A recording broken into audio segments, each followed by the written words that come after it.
नमस्कार। अगर आप असिस्टेंट प्रोफेसर बनना चाहते हैं तो आज का हमारी ये वीडियो आपको बहुत ही यूज़फुल होगा, क्योंकि आज हम एक ऐसी एग्ज़ाम के बारे में बात करने वाले हैं जिसमें क्वालिफाई होते ही आप असिस्टेंट प्रोफेसर की पोस्ट के लिए एलिजिबल हो जाते हैं। तो इस एग्ज़ाम का नाम है यूजीसी नेट एग्ज़ाम। आज हम इस एग्ज़ाम के बारे में डिटेल में जानने वाले हैं। तो सबसे पहले हम ये जान लेते हैं कि आज के हमारी इस वीडियो में हम किन किन मेन पॉइंट्स पर बात करने वाले हैं। तो आज हम सबसे पहले बात करेंगे what is UGC net exam, यानी कि ये यूजीसी नेट एग्ज़ाम होता क्या है। उसके बाद जानेंगे how to apply for this exam, यानी कि इस एग्ज़ाम का फॉर्म कैसे भरना है और कहाँ भरना है। इसके अलावा बात करेंगे इस एग्ज़ाम के बेनिफिट्स के बारे में। इसके अलावा जानेंगे एलिजिबिलिटी के बारे में, एज लिमिट क्या रहती है उसके बारे में बात करेंगे। इसके अलावा एग्जामिनेशन पैटर्न को समझेंगे और इसके बाद हम जानेंगे क्वालिफाइंग क्राइटेरिया के बारे में और लास्ट में बात करेंगे यूजीसी नेट की ऑफिशियल वेबसाइट के बारे में। तो आइए चलिए स्टार्ट करते हैं और सबसे पहले बात करते हैं what is UGC net exam. तो इसके लिए हम सबसे पहले यूजीसी नेट का फुल फॉर्म जान लेते हैं। तो यूजीसी का फुल फॉर्म है यूनिवर्सिटी ग्रांट्स कमीशन और नेट का फुल फॉर्म है नेशनल एलिजिबिलिटी टेस्ट। पहले ये एग्ज़ाम यूजीसी द्वारा ली जाती थी, पर अब ये एग्ज़ाम नेशनल टेस्टिंग एजेंसी यानी कि एनटीए द्वारा ली जाती है। ये एग्ज़ाम साल में 2 बार ली जाती है, जून में और दिसंबर में। तो अब आगे बढ़ते हैं और बात करते हैं हाउ टू अप्लाई। तो इसके लिए आपको यूजीसी की ऑफिशियल वेबसाइट पर जाकर ऑनलाइन एप्लीकेशन फॉर्म फिल करना होता है।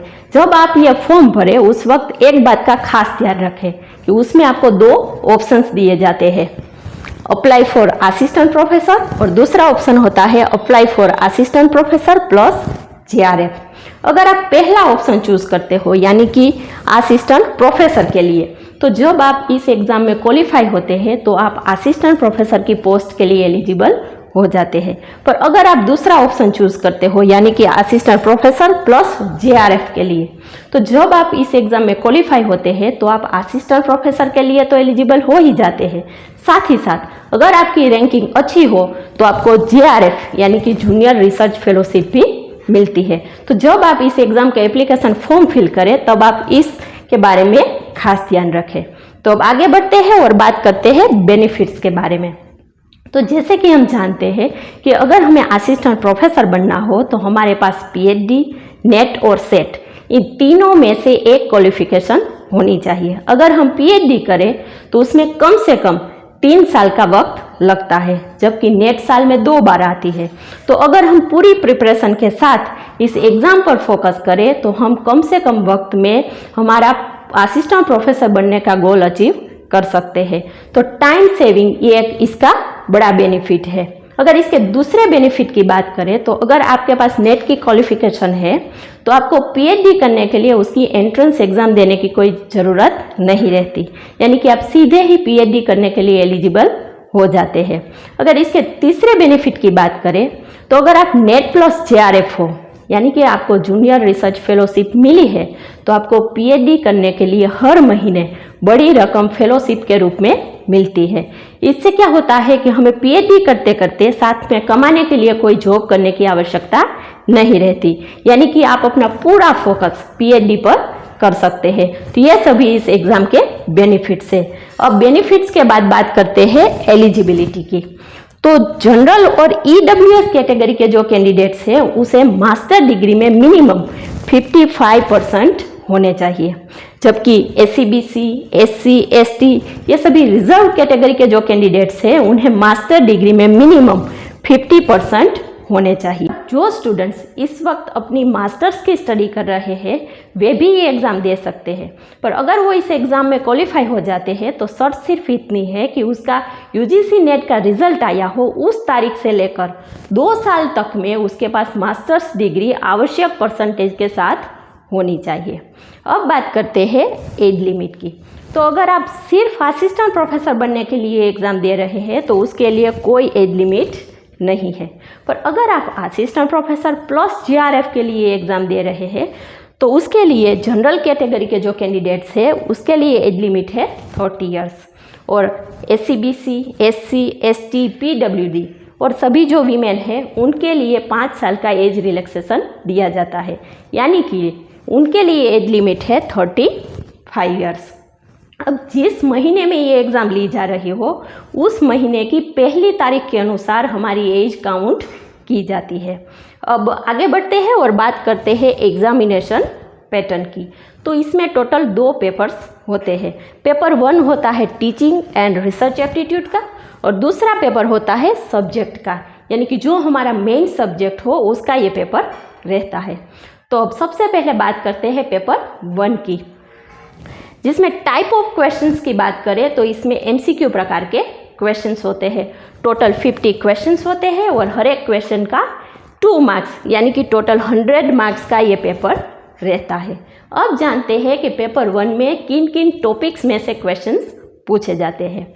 तो पेपर 1 में teaching aptitude, research aptitude, comprehension, communication, mathematical reasoning and aptitude, logical reasoning, data interpretation, information and communication technology यानी कि ICT, people development and environment and higher education system. यहाँ पर जो आप 10 टॉपिक्स देख रहे हैं, इन हर एक टॉपिक में से 5-5 क्वेश्चन पूछे जाते हैं। तो पेपर 1 के बाद बात करते हैं पेपर 2 की। पेपर 2 में भी MCQ प्रकार के क्वेश्चंस होते हैं। इसमें टोटल 100 क्वेश्चंस होते हैं और हर एक क्वेश्चन के 2 मार्क्स यानी कि 200 मार्क्स का ये पेपर रहता है। तो हमने पेपर 1 और 2 के बारे में तो जान लिया, पर अब हम इस एग्ज़ाम की पैटर्न के बारे में डिटेल में जानते हैं। तो ये एग्ज़ाम ऑनलाइन ली जाती है, जिसे कंप्यूटर बेस्ड टेस्ट यानी कि CBT कहा जाता है। इसमें किसी भी प्रकार का नेगेटिव मार्किंग नहीं है। और अगर टाइम ड्यूरेशन की बात करें तो इसमें 180 मिनट्स विदाउट ब्रेक यानी कि दोनों पेपर्स के लिए आपको 3 घंटे का वक्त मिलता है।